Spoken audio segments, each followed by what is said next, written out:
નમસ્કાર, આપ જોઈ રહ્યા છો VTV ન્યૂઝ ગુજરાતી. હું છું અંકુર રાવલ. સમાચારની શરૂઆત કરીએ. ગાંધીનગરમાં ઇન્ડિયન ડેરી એસોસિએશનની કોન્ફરન્સ અને કોન્ફરન્સમાં સીએમ ભૂપેન્દ્ર પટેલે સંબોધન કર્યું હતું. સહકાર મંત્રી અમિત શાહ પણ કાર્યક્રમમાં ઉપસ્થિત છે. દૂધ ઉત્પાદન ગ્રામીણ રોજગાર માટે આવશ્યક છે, સીએમએ પોતાના સંબોધનમાં કહ્યું. વધુમાં કહ્યું, પીએમ મોદીએ સહકાર મંત્રાલયની શરૂઆત કરી છે. ગુજરાતે મોડલ રૂપ કામગીરી આ ક્ષેત્રમાં કરી છે. श्री मिनेश शाह जी को भारतीय डेयरी उद्योग में उनके उत्कृष्ट योगदान के सम्मान में 14वें डॉक्टर कुरियन अवार्ड बहुत स्वागत। एनडीडीबी के अध्यक्ष और प्रबंध निदेशक हैं और उनका डेयरी क्षेत्र में 37 वर्षों से अधिक शानदार और बहुआयामी करियर रहा है।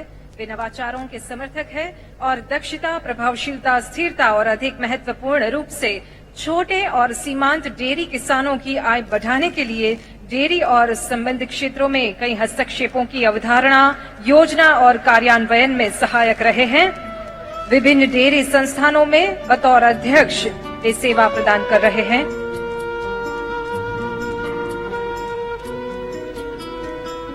आज डॉक्टर कुरियन अवार्ड 2023 से सम्मानित श्री मिनेश शाह जी,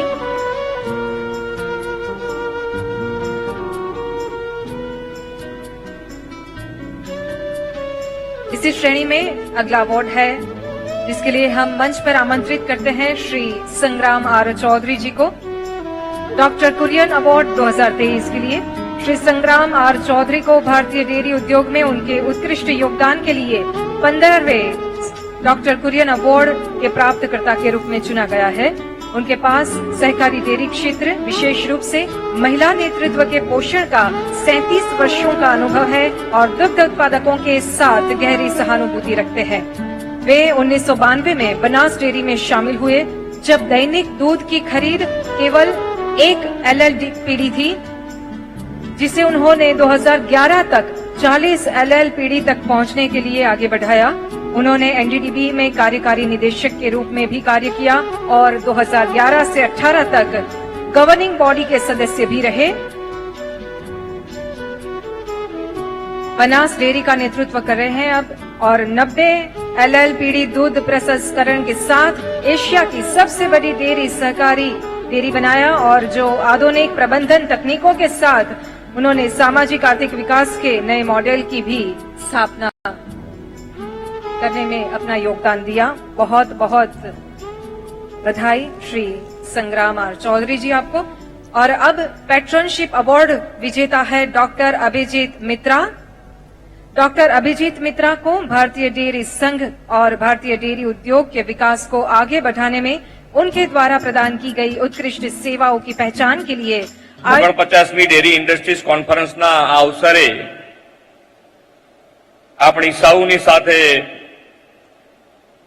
મંચ ઉપર ઉપસ્થિત દેશના પ્રથમ સહકારિતા મંત્રી તથા બાહોશ ગૃહમંત્રી અને ગાંધીનગરના લોકપ્રિય સાંસદ આદરણીય શ્રી અમિતભાઈ શાહ સાહેબ, મારા સાથી મંત્રી શ્રી જગદીશભાઈ વિશ્વકર્મા, भारत सरकारना सचिव Shri Rajesh Kumar Singh, international dairy federation president किरक्रिस्ट Brazzale, Sushri Caroline Emond, NDDB chairman Shri Nimesh Shah, GCMMF अध्यक्ष Shri Shamalbhai Patel, Indian dairy association president Shri Sodhi, Gujarat chapter chairman Shri Amit Vyas, Indian dairy association secretary general Shri doctor Prajapati, award मेळवनार सौ डेयरी उद्योगकारों, विशाल संख्या में उपस्थित पशुपालकों, डेयरी उद्योग साथे जोड़ायेला भाईओ बहनों,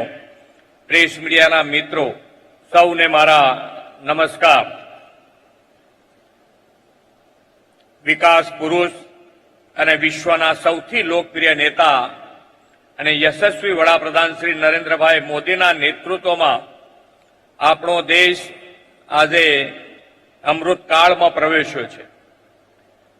માનવીય સ્વાસ્થ્ય અને પોષણ માટે અમૃત એવા દૂધ ઉદ્યોગ સાથે જોડાયેલા इंडियन डेयरी एसोसिएशन आ कॉन्फरन्स में पण अमृतकाल में गुजरात में योजाई रही है। આ સુભગ તો અમિત શાહ અત્યારે સંબોધન કરી રહ્યા છે, આવો સાંભળીએ.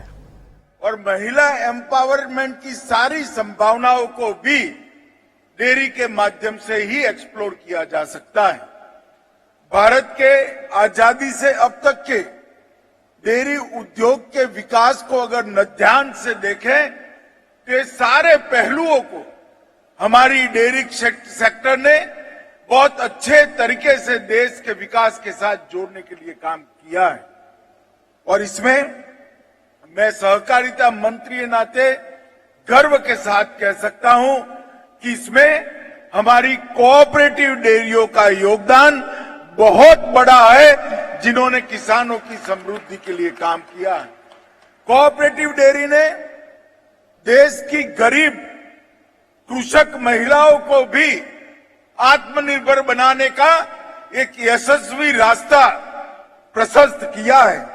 और आज मैं इतना कह सकता हूं कि आजादी के 75 वर्ष में मोदी जी ने सहकार से समृद्धि मंत्र को सिद्ध करने के लिए सहकारिता मंत्रालय बनाने का काम किया है और मुझे देश का पहला सहकारिता मंत्री बनने का गौरव दिया है. मैं इसलिए डेयरी क्षेत्र से जुड़े लाखों करोड़ों किसानों की ओर से और विशेषकर हमारी मातृशक्ति जो बहनें हैं उनकी ओर से मोदी जी का बहुत बहुत धन्यवाद और साधुवाद करना चाहता हूं.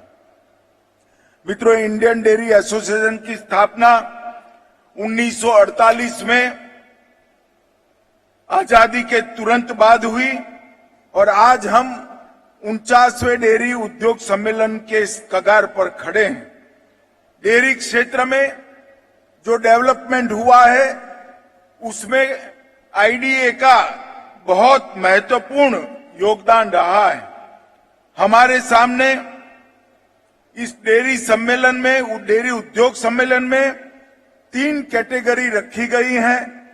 किसानों के लिए कुछ डेडिकेटेड सेशंस रखे हैं, टेक्निकल सेशंस रखे हैं, इंडस्ट्री के सेशन रखे हैं और कुल मिलाकर भारत के डेयरी क्षेत्र को विश्व में सबसे मजबूत डेयरी क्षेत्र बनाने के लिए सर्वांगीण चर्चा करने का यहां पर एक प्रयास हुआ है.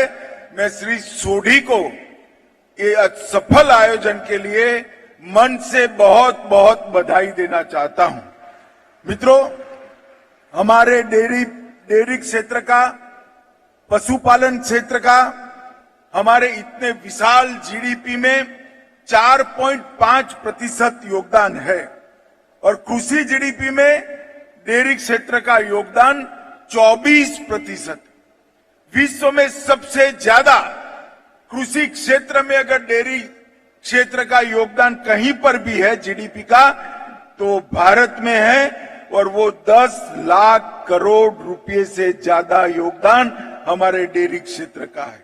इस प्रकार से डेयरी हमारे अर्थव्यवस्था का एक मजबूत हिस्सा बनी है और रोजगारी के सृजन की जो मैंने बात करी उसको आंकड़े में बताए तो 9 करोड़ ग्रामीण परिवार आज सीधे डेयरी के व्यवसाय के साथ जुड़े हैं, अपनी आजीविका इससे प्राप्त करते हैं. दुनिया में किसी को एक कल्पना नहीं होती. दुनिया के कई देशों की आबादी भी 9 करोड़ नहीं है और 9 करोड़ परिवार का मतलब होता है 45 करोड़ लोग. 45 करोड़ लोग इस व्यवसाय के साथ जुड़े हैं और विशेष कर सीमांत किसान जिनके पास बहुत कम जमीन है या तो भूमि ही नहीं है और मातृशक्ति महिलाएं, ये दोनों के लिए ये डेयरी सेक्टर एक आशीर्वाद रूप बना हुआ सेक्टर है. पिछले एक दशक में 6.6% की वार्षिक वृद्धि दर से हमारे डेयरी सेक्टर ने वृद्धि की है. मगर मैं आपको विश्वास दिलाता हूं, मोदी जी ने सहकारिता मंत्रालय बनाया है. हम एनडीडीबी को साथ में लेकर सहकारिता मंत्रालय और हमारा पशुपालन विभाग भारत सरकार का रूपाला जी के नेतृत्व में इस देश में 2 लाख पंचायतों में ग्रामीण डेयरी की स्थापना करेगा, तब ये वृद्धि दर 6.6% से बढ़कर 13.80% तक पहुंचेगा। तब हमारे डेयरी सेक्टर में काफी पीक देखने को मिलेगा। हमारी दूध प्रोसेसिंग की क्षमता लगभग 126 मिलियन लीटर प्रतिदिन है और दुनिया के कुल सभी देशों में सबसे ज्यादा दूध अगर कोई देश प्रोसेस करता है तो भारत करता है। हमारा जो दूध उत्पादन होता है इसका 22% हम प्रोसेस करते हैं और ये सभी हमारे कोऑपरेटिव मूवमेंट और डेयरी क्षेत्र को समर्पित है, क्योंकि जितना दूध प्रोसेस होकर मार्केट में जाता है, विश्व के बाजारों में जाता है, इतनी ही किसान की आय बढ़ती है। और मित्रों, डेयरी उत्पादकों के निर्यात में भी मिल्क पाउडर, मक्खन और घी जैसे उत्पाद में महत्वपूर्ण निर्णायक ये डेयरी सेक्टर बना है और लगभग बहुत बड़ी इसमें अपार संभावनाएं मैं देख रहा हूं।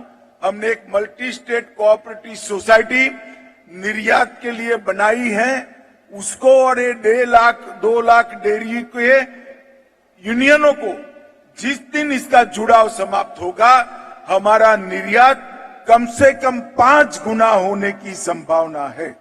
मित्रों, आज गीर, साहिवाल और लाल सिंधी जैसी हमारी नस्ल दुनिया में प्रसिद्ध हुई है और ये नस्ल सुधार का काम भी डेयरी सेक्टर ही अभिभावक बनकर कर रहा है। विश्व के डेयरी के परिदृश्य को देखें तो 1970 में भारत एक दूध की कमी वाला देश था। 22 मिलियन मैट्रिक टन दूध का उत्पादन था, करीब 6 करोड़ लीटर प्रतिदिन। और आज 2022 का आंकड़ा ले तो 6 करोड़ लीटर प्रतिदिन से बढ़कर 58 करोड़ लीटर तक पहुंचने का काम ये डेयरी सेक्टर ने किया है, जो बहुत बड़ी उपलब्धि है। ये 70 से लेकर 22 में भारत की जनसंख्या में 4 गुना बढ़ोतरी हुई है।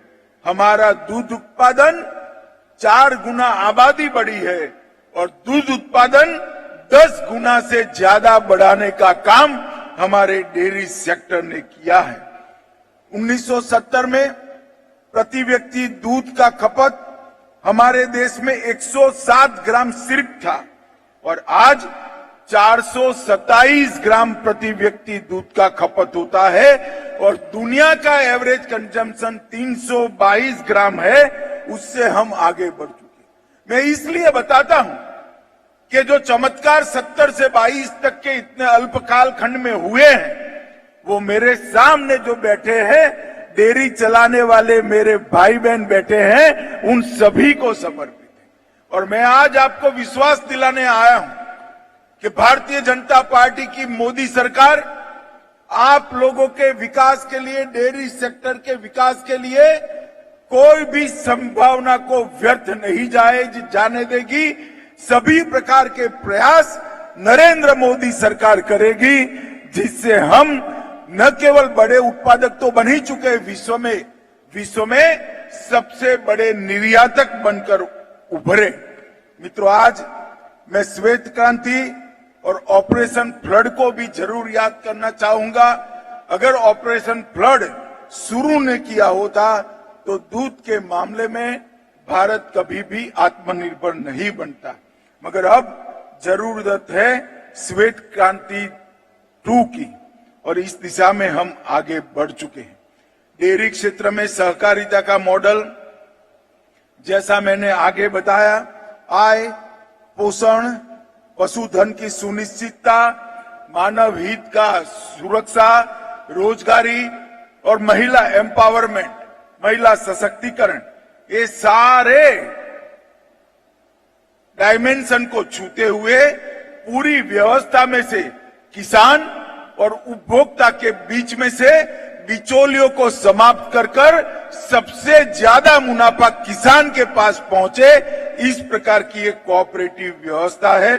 मित्रों, मैं आज आप सभी को भरोसा दिलाना चाहता हूं कि डेयरी क्षेत्र में कोऑपरेटिव का मॉडल जो अच्छा मॉडल बना है, इसको और मजबूत बनाने का काम करेंगे। मैं आज अमूल की सफलता का भी जिक्र करना चाहता हूं। अमूल का 2021 का ग्रुप टर्नओवर 53,000 करोड़ है। 36 लाख किसान परिवार अमूल परिवार के साथ जुड़े हैं। 18,500 ग्रामीण डेयरिया और 18 जिला कक्षा के दूध संघ मिलकर ये चमत्कार किया है और 87 मैन्युफैक्चरिंग मतलब प्रोसेसिंग प्लांट भी बनाया है। और आज दूध के उत्पादन में भारत का हिस्सा 21% हुआ है। इसमें अमूल मॉडल का बहुत बड़ा योगदान है। इसके साथ साथ मदर डेयरी, विजय, सांची, वेरका, वीटा, सुधा, पराग, नंदिनी, हमारी कई ब्रांड ने न केवल देश विश्व में नाम अर्जित करा है और लगभग 27 संस्थाएं ऐसी बन चुकी है जो विश्व के व्यापार को कंट्रीब्यूट करती है। हमें इसको आगे बढ़ाना है। डेयरी क्षेत्र का 360 डिग्री विकास हो, इसके लिए देश के सहकारिता मंत्री के नाते मैं आप लोगों को पूरा भरोसा दिलाना चाहता हूं कि इस डेयरी क्षेत्र का 360 डिग्री विकास करने का काम नरेंद्र मोदी सरकार करेगी। मित्रों, समय ये नहीं है कि दुनिया में सबसे बड़े दूध उत्पादक बनकर हम संतोष माने। मैं आपको बताना चाहता हूं, अगर ये 2 लाख नई प्राथमिक दूध उत्पादक समितियां बन जाती है तो आने वाले दिनों में दुनिया का 33% दूध का उत्पादन भारत में होने की संभावना है। हमें इसको एक्सप्लोर करना है और इसलिए हमारी केंद्र सरकार, राज्य सरकारें और कोऑपरेटिव मूवमेंट ये साथ में रहकर काम करें।